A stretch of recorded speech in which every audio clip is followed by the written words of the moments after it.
శివలింగం ఆకార విశిష్టత ఏమిటి తెలియచేయగలరు అని అడుగుతున్నారు.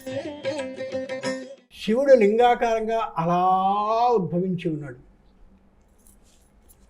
దానికి తుది ఏది మొదలేది తెలియాలి అని అందరూ ఆలోచించారు దేవతలు.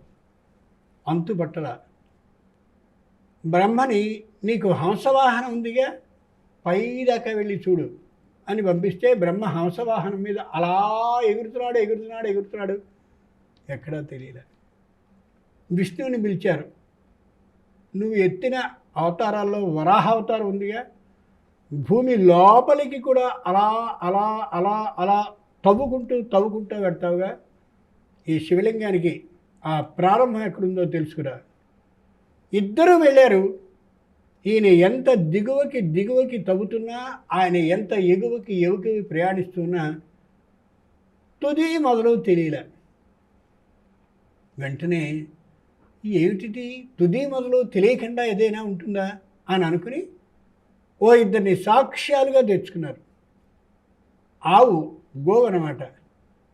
చూసావా నువ్వు? చూశాను నేను, తలాడించింది. మొగలి పువ్వు పైనుంచి పడి దాని అంతు నేను చూశాను తెలియజేసింది.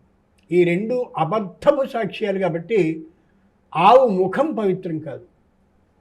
అందుకనే ఎక్కడైనా దేవాలయ ప్రతిష్ఠ జరిగినప్పుడు ఆవు దూడని తీసుకొచ్చి ఆవు వెనక్కి తిప్పి ఆవు పృష్ఠాన్ని చూపిస్తారు తప్ప ఆవు ముఖాన్ని మాత్రం దేవాలయ ప్రతిష్టలో మొట్టమొదటిగా దేవుణ్ణి చూపించినప్పుడు చూడనివ్వరు.